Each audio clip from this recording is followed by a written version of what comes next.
It all started with the mail. A small, seemingly insignificant thing. I moved into this apartment 6 months ago. It's an old building, the kind with creaky floors and a lingering scent of dust and old wood. I liked it. It had character. The first few months were perfectly normal. I settled in, decorated, learned the building's quirks, which pipes groaned in the morning, which floorboard to avoid stepping on late at night. Everything was fine. Then the letters began. They weren't addressed to me. They were for a Mr. Alistair Finch. I figured he was the previous tenant. The first one was just a generic piece of junk mail, a credit card offer or something. I wrote "Return to sender," not at this address on it, and dropped it back in the outgoing mail slot. I didn't think twice about it. A week later, another one arrived. This time, it was a magazine subscription. Again, addressed to Alistair Finch. I did the same thing. Wrote on the envelope, sent it back, but then it became a weekly occurrence. Bills, personal letters, catalogs, all for this Alistair Finch. It was getting annoying, but still, just an administrative headache. I even called a few of the companies, explaining that Mr. Finch no longer lived here. They were polite, promised to update their records. The mail kept coming. That's when I noticed the mail wasn't just for Alistair Finch. It was from him too. Or at least, return addresses on some of the envelopes bore his name. They were letters he was apparently sending to himself. Stacks of them, with postmarks from all over the country. I never opened them, of course. That would be a federal offense. I just kept marking them "Return to sender" and hoping the postal service would figure it out. The building manager, a tired-looking woman named Carol, just shrugged when I asked her about it. She said she didn't remember a tenant named Alistair Finch. She'd been managing the building for 15 years. She checked her records for me. No Alistair Finch, ever. She suggested maybe he was a friend of a past tenant who used this address. It was a plausible explanation, and for a while, it satisfied me. But the letters became more ... specific. They weren't just random junk mail anymore. One was from a local bookstore, confirming a special order for a book on obscure cartography. Another was a postcard from a small town in Oregon I'd never even heard of. It had a picture of a dense, foggy forest. The back just said, "Almost there." It was signed AF. This is where it starts to get weird. I like to read before bed. One night, I was curled up with a novel when I heard a faint scratching sound. It sounded like it was coming from inside my closet. I froze listening. It was rhythmic, slow. Scratch, pause, scratch, pause. My heart hammered against my ribs. I tried to rationalize it. Mice, old pipes, the building settling. I grabbed my phone, turned on the flashlight, and slowly walked over to the closet. I flung the door open. Nothing. Just my clothes hanging neatly, my shoes lined up on the floor. I poked around, moved some boxes. No sign of any animal, no holes in the wall. The sound was gone. I chalked it up to my imagination, the old building playing tricks on me. But it happened again the next night. And the night after that, always from the closet. Always stopping the moment I opened the door. Then came the books. I have a bookshelf in my living room, organized by genre and author. I'm particular about it. One morning, I noticed the book was out of place. It was a collection of Edgar Allan Poe stories, pulled out about an inch from the others.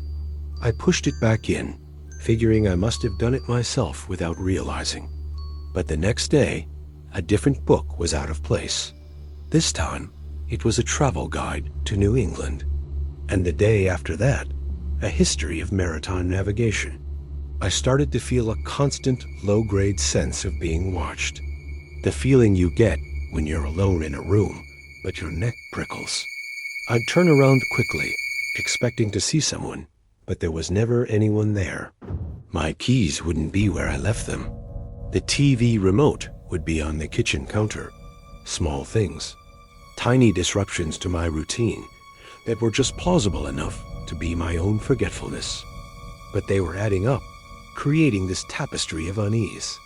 The scratching from the closet stopped. For a week, there was silence. I almost managed to convince myself I'd imagined the whole thing. Then, one evening, I was making dinner and dropped a spoon. It rolled under the radiator in the kitchen. I sighed, got down on my hands and knees, and reached for it. My fingers brushed against something that wasn't the spoon. It was paper. I pulled it out. It was a map. Not a printed map, but one hand-drawn on old, yellowed parchment paper. It was incredibly detailed, showing a coastline I didn't recognize. There were strange symbols, contour lines for mountains, and handwritten notes in the margins in a cramped, spidery script. One note, circled in red ink, read, "The walls are thin here." I felt a cold dread wash over me. I looked at the bottom corner of the map. In the same spidery handwriting, it was signed, Alistair Finch. I should have left then. I know that. I should have packed a bag and stayed with a friend, gotten out of that apartment. But I was frozen. It felt unreal. Like a story I was reading, not a life I was living. I folded the map and put it in a drawer, trying to pretend I hadn't found it. That night, the noise returned, but it wasn't scratching anymore. It was tapping. A slow, deliberate tapping from inside the walls. It started in the wall behind my bed, then moved along the perimeter of the room, like someone was walking in the space between the walls, tapping as they went. Tap, tap, tap, tap, tap, tap. Center of the room, like someone was walking in the space between the walls, tapping as they went. Tap, tap. It would stop for an hour, then start again from a different room.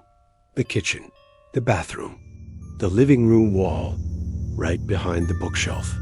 I stopped sleeping. I'd lie awake in the dark, listening to the tapping, tracing its path around my apartment. I became obsessed with the mail. Every day, I'd wait for the mail carrier, my stomach in knots. The letters for Alistair Finch were still coming. A receipt from a hardware store for rope and a shovel.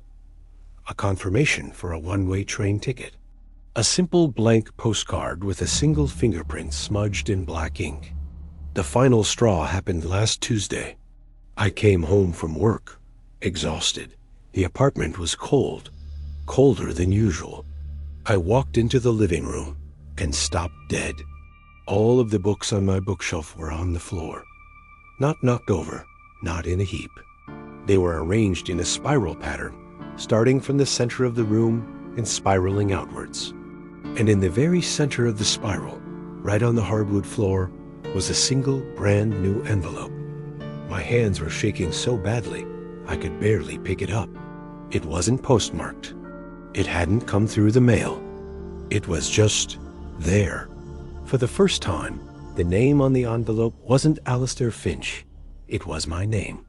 My blood ran cold. I slowly tore it open. Inside was a single sheet of paper, the same old yellowed parchment as the map. There was no letter, no message, just a drawing. A detailed, hand-drawn map of my apartment. Every room, every piece of furniture was there, rendered in perfect detail. My bed, my couch, the kitchen table. And on the map, in the back of my bedroom closet, there was a little hand-drawn door. A door that doesn't exist. Next to it, in that same spidery script, were two words. You're next. I'm telling this story from a motel room 3 towns over. I grabbed my wallet, my keys, and my phone, and I just ran. I didn't pack anything. I left everything behind. I called the police, but what could I tell them? That I'm getting strange mail? That I think someone is living in my walls? They think I'm crazy or making it up. I don't know who Alistair Finch is. I don't know if he was a person who lived there, or if he's the person who is there now. All I know is that he was documenting his journey, sending letters to an address he knew would soon be occupied. he was leading someone or something to that apartment. And now the mail has found me. I keep checking the mail slot on my motel room door. I know, logically, that it's impossible. But every time I hear a footstep in the hall, I expect to see an envelope slide under my door. I don't know where to go. I just know I can't go back there. The tapping has stopped in the apartment, but I can still hear it in my head. And I have this horrible feeling that no matter how far I run, sooner or later, the mail will find me again. Thank you for listening.